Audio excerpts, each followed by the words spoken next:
आप सभी को नमस्कार। आप सभी का स्वागत करता हूं इस प्यार भरे सेशन में। आज हम आप सभी के साथ डेली का 10 मिनट शो शुरू कर रहे हैं और ये एक बेहतरीन क्लास उन बच्चों के लिए है जो बच्चे पहले से ही पढ़ चुके हैं।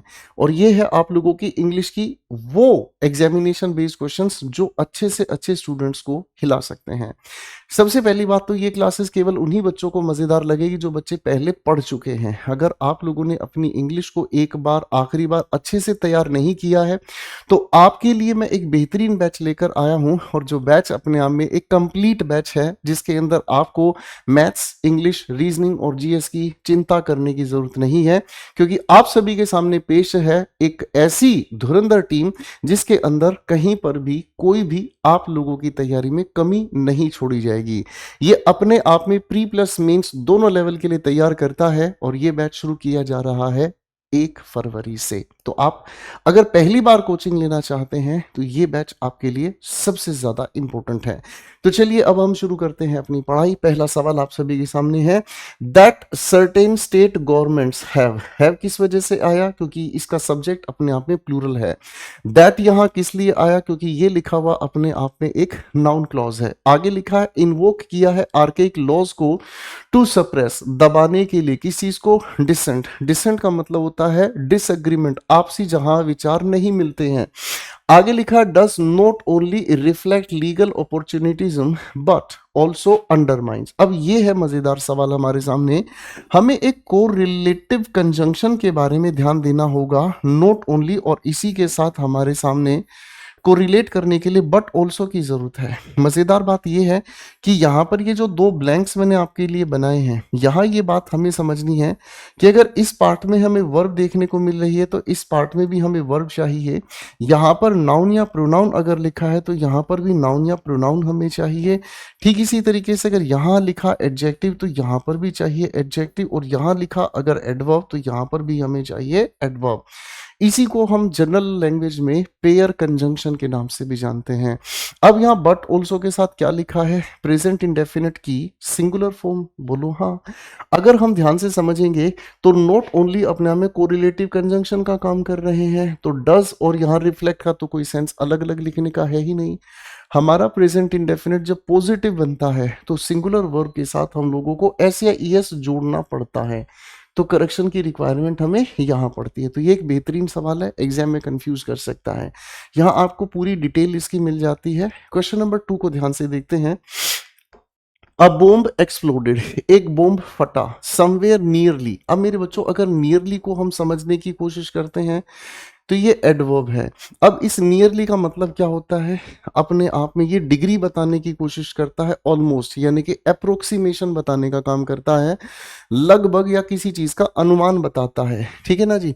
लेकिन यहाँ तो एक्सप्लोड होने की जगह बता रहा है, तो प्लेस बताने के लिए नियरली की जगह हमें लिखना होगा नियर। ठीक है ना जी, मेरी बात समझ रहे हैं? आगे लिखा है कोजिंग पैनिक अमंग, है ना? क्या कर दिया इसने? पैनिक क्रिएट कर दिया लोगों के बीच, द रेजिडेंट्स के बीच। अब रेजिडेंट्स कौन है? इसी के लिए रिलेटिव क्लॉज यहां तैयार हुआ, जिसकी वजह से यहां पर वर अपनी जगह सही काम कर रहा है, standing outside their homes and shops. बाकी के सेंटेंस में कोई भी प्रॉब्लम नहीं है। यहां पर आप इसकी पूरी डिटेल्ड आंसर चेक कर सकते हैं। क्वेश्चन नंबर 3 हमारे सामने कहता है that the framework lakhs provisions for backward compatibility is less problematic than the assumption that all peripheral institutions will, without coercion, adheres to the central directive as framed। देखिए बच्चों, एक बहुत ही बेसिक इंफॉर्मेशन आपको याद रखनी है। जब भी हम किसी मॉडल एक्सलरी के बारे में बात करते हैं तो मॉडल एक्सलरी के साथ हम हमेशा base form of verb use करते हैं। आप इस बेस फॉर्म ऑफ वर्ब को वर्ब की फर्स्ट फॉर्म के नाम से भी जान सकते हैं। तो अब अगर इस सवाल में अगर हम समझने का काम करेंगे तो दैट अपने आप में कंजंक्शन है नाउन क्लॉज बनाने के लिए। फ्रेमवर्क अपना सब्जेक्ट है, ये इसी सब्जेक्ट की वर्ब है। लैक्स प्रोविजंस, इसमें कमी है प्रोविजंस की। प्रोविजन किस चीज के लिए? बैकवर्ड कंपैटिबिलिटी के लिए। ठीक है ना जी। आगे हमारे सामने ये पूरा का पूरा लिखा हुआ नाउन क्लॉज सब्जेक्ट का काम कर रहा है इस वर्ब के लिए। ठीक है जी। आगे क्या लिखा है? लेस। लेस के साथ लिखा है ये हमारे सामने एडजेक्टिव। कंपैरेटिव के साथ ये कंजंक्शन सेट है ना जी, कोई दिक्कत नहीं। द अजम्पशन, ठीक है जी। आगे क्या लिखा है मेरे बच्चों, दैट ऑल पेरिफेरल इंस्टीट्यूशंस। अब ये जो दैट है ये एक रिलेटिव क्लॉज यहां से जनरेट हो रहा है जो एक्सप्लेनेशन दे रहा है इन अजम्पशन के बारे में, ठीक है ना जी। यहां पर इंस्टीट्यूशंस के साथ लिखा विल अपने आप में मॉडल एक्सिलरी है। विदाउट कर्जन ये अपने आप में एक प्रेपोजिशनल फ्रेज हो गया। अब मेरे बच्चे इस मॉडल एक्सिलरी के साथ हमें यहां पर क्या लिखना होगा, खाली अडेयर टू का मतलब होता है किसी चीज को फॉलो करना। तो गड़बड़ सिर्फ और सिर्फ इसी पार्ट में है। ये अपने आप में एक अच्छा सवाल है। कई बार स्टूडेंट्स को लगता है कि क्वेश्चन बड़ा होने की वजह से क्वेश्चन डिफिकल्ट हो जाता है, ऐसा कुछ नहीं है। क्वेश्चन बड़ा होने से क्वेश्चन डिफिकल्ट नहीं होता, क्वेश्चन के अंदर कॉन्सेप्ट्स की एप्लीकेशन डिफिकल्ट हो जाती है। लेकिन मैं हूं ना, आपको सिखाऊंगा, आप निश्चिंत रहें। यहां पर इसकी मैंने डिटेल आंसर की आपको दे दी है मेरे प्यारे दोस्तों। क्वेश्चन नंबर 4 को ध्यान से देखते हैं। ये कहता है children visiting the park are amused at the monkeys play in the cages. Children हमारे सामने लिखे हुए सेंटेंस का सब्जेक्ट है, ठीक है जी। ये अपने आप में प्लूरल होता है, चाइल्ड सिंगुलर, चिल्ड्रन प्लूरल, है ना जी। यहां से हमारे सामने शुरू होगा विजिटिंग द पार्क, ठीक है ना जी। यहां से यहां तक हमारे सामने प्रेजेंट पार्टिसिपल फ्रेज है जो इन चिल्ड्रन के बारे में हमें एक्सप्लेनेशन दे रहा है। अब इसी लिखे हुए सब्जेक्ट के अनुसार ये आर अपनी जगह सही है, ठीक है ना जी। एम्यूज्ड अपने आप में लिखा हुआ क्या चीज, एडजेक्टिव है। एम्यूज्ड के साथ फिक्स प्रेपोजिशन एट आती है। द मोंकीज के साथ द इसलिए लगाया क्योंकि वो केजीज में बंद हैं, वो केजीज में बंद हैं, ठीक है ना जी। अब वो क्या कर रहे थे, तो आप कहोगे सर इन मोंकीज को एक्सप्लेन करने के लिए यहां हमें पार्टिसिपल फ्रेज की जरूरत है। अब वो करते हुए कौन सा काम नजर आए, खेलते हुए नजर आए, यानी कि यहां पर प्ले नहीं, हमें मेंशन करना होगा प्लेइंग। Very simple. तो ये अपने आप में प्रेजेंट पार्टिसिपल फ्रेज में कन्वर्ट होगा, ठीक है बच्चों। यहां पर इसकी डिटेल्ड आंसर की मैंने आपको दी है।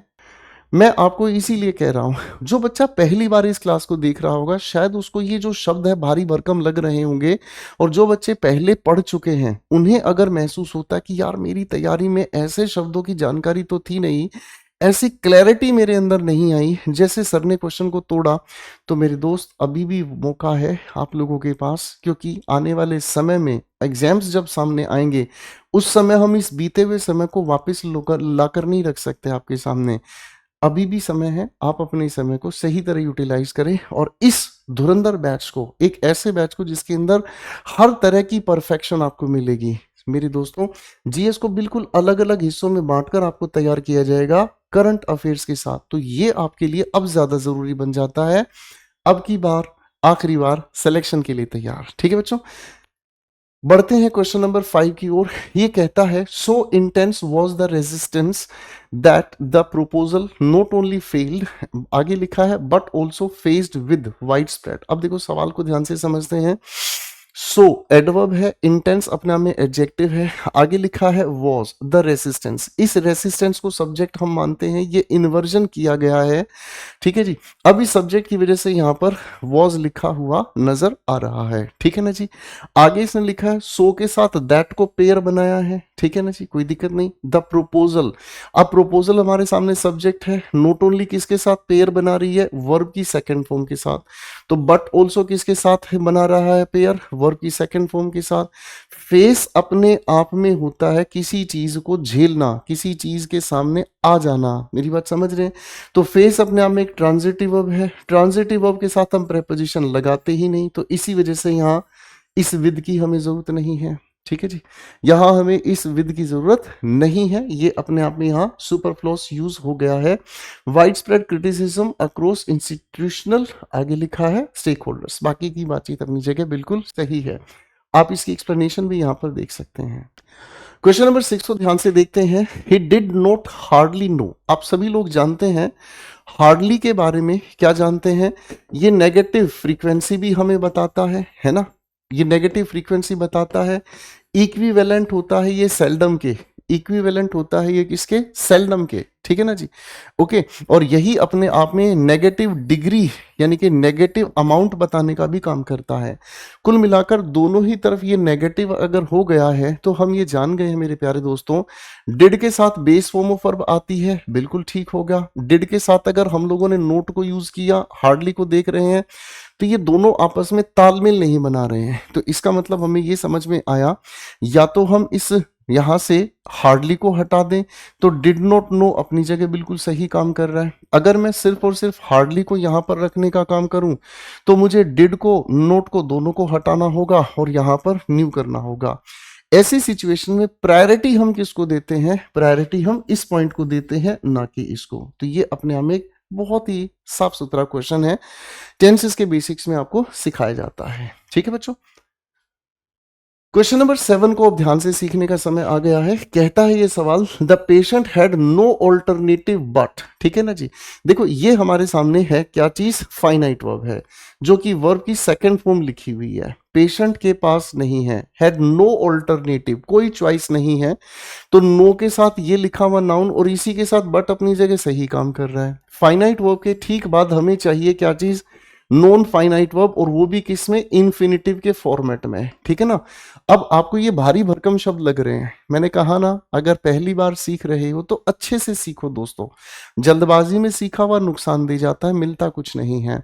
तो ये अपनी जगह मामला ठीक हो गया। आगे लिखा है द रिस्की सर्जिकल प्रोसीजर्स और। ठीक है ना जी, अगर हमारे लिखे हुए सेंटेंस में हम लोगों को पहले वाले पार्ट में इन्फिनिटिव देखने को मिले, दूसरे वाले पार्ट से पहले एंड, मैं अगर आपको कहूं एक्सेप्ट, मैं कहूं बट, या कहूं और, या फिर कहूं देन, इन पांचों में से कोई भी हमें लिखा हुआ नजर आए तो हम इन्फिनिटिव को बेयर इन्फिनिटिव में कन्वर्ट कर देते हैं, और इसी वजह से मामला यहां से हम लोगों ने ठीक कर दिया। करेक्ट हो गया मेरे बच्चों। ये एग्जामिनेशन का फेवरेट सवाल है। पेपर मुश्किल नहीं होता, अंडरस्टैंडिंग अगर कच्ची है तो पेपर मुश्किल है, ये याद रखिएगा। ठीक है, तो यहां आप इसकी एक्सप्लेनेशन भी देख सकते हैं बच्चों। क्वेश्चन नंबर 8 की तरफ बढ़ते हैं। रेयरली इफ एवर, ये अपने आप में एक फ्रेज है जो किसी भी फ्रीक्वेंसी को बता रहा है। ठीक है ना जी। There have been a time, देखो देयर के बारे में अगर हम बात कर रहे हैं तो देयर अपने आप में क्या काम कर रहा है? देयर तो अपने आप में सब्जेक्ट को इंट्रोड्यूस करता है। क्या करता है बच्चों? सब्जेक्ट को इंट्रोड्यूस करता है। अब सब्जेक्ट को इंट्रोड्यूस करता है यानी कि सब्जेक्ट कहाँ है? सर सब्जेक्ट यहां लिखा है, जिसके लिए यहां लिखी हुई ये वर्ब हमें यूज करनी होगी। लेकिन अगर हम ध्यान से समझेंगे तो ये अपने आप में एक नेगेटिव फ्रीक्वेंसी वाली एडवर्ब है, तो इन्वर्जन का कॉन्सेप्ट भी लगेगा।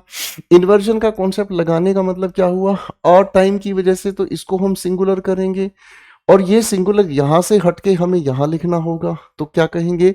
Rarely if ever has there been a time. Correct हो गया भाई।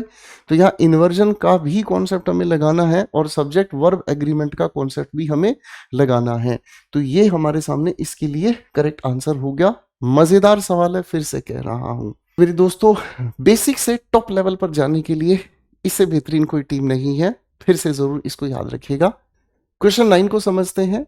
इट इज इंपैरेटिव दैट, देखो जब भी हमारे सेंटेंस के अंदर कोई इनडायरेक्ट, जब भी हमारे सेंटेंस के अंदर कोई भी इनडायरेक्ट सजेशन दिया हुआ हो, कोई इनडायरेक्ट ऑर्डर हो, इनडायरेक्ट रिक्वेस्ट हो, इनडायरेक्ट एडवाइस हो, इनडायरेक्ट कोई भी रिक्वायरमेंट हो, ऐसा होना चाहिए, हुआ नहीं है, हम सिर्फ ये कह रहे हैं ऐसा होना चाहिए, ऐसा होने की जरूरत है, ऐसा सुझाव दिया जाता है, ऐसा आदेश दिया जाता है कि इस तरह से काम होना चाहिए। ऐसे लिखे हुए मेन क्लॉज के साथ हम हमेशा लिखे हुए सबऑर्डिनेट क्लॉज में हमेशा प्रेजेंट सब्जंक्टिव मूड का यूज करते हैं। अब आपके लिए भारी शब्द हो गया ना, इसीलिए कह रहा हूं अच्छे से पहले एक अंडरस्टैंडिंग डेवलप करो, बेसिक टू एडवांस लेवल के एक बैच को ज्वाइन करो।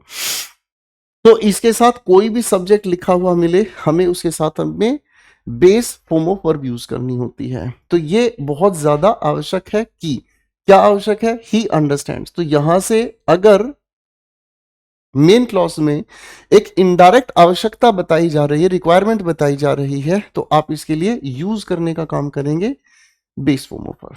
Is my point clear? तो करेक्शन की रिक्वायरमेंट कहां है? यहां अंडरस्टैंड्स की जगह अंडरस्टैंड होना चाहिए। ठीक है बच्चों, तो एक अच्छा सवाल है। Here we have the explanation. Question number 10 को ध्यान से देखते हैं। On the time of opening, जब भी हमें कोई स्पेसिफिक डे, डेट, इवेंट, या फिर अगर मैं कहना चाहूं तो कोई भी, अगर हम फेस्टिवल की बात करते हैं तो इन सभी के लिए प्रेपोजिशन ऑन यूज करते हैं। लेकिन अगर हमें स्पेसिफिक टाइम बताया जाता है तो हम एट की बात करते हैं पॉइंट ऑफ टाइम या पॉइंट ऑफ प्लेस अगर बताने की कोशिश कही जाती है तो एट हम यूज करते हैं। तो ओपनिंग सेरेमनी का, रेस्टोरेंट का टाइम हमें कहा है, तो टाइम बताने के लिए हमें प्रेपोजिशन यहां पर एट लगाकर चलना होगा। ठीक है जी। आगे लिखा है of the restaurant a large gathering had assembled, एक भारी भरकम भीड़ वहां पर आ गई। तो इस छोटी सी बात की वजह से क्वेश्चन में कुछ भी नहीं था, आप इसे देख सकते हैं। ठीक है जी। तो मेरे प्यारे दोस्तों, आज के लिए इतना ही रख लेते हैं। उम्मीद करता हूँ एंजॉय किया होगा आपने सेशन को। और मेरे बच्चों, रिवीजन जरूर कीजिएगा, मेहनत जरूर कीजिएगा। फिर मिलते हैं अगले सेशन में। Bye and don't forget to share, like and subscribe.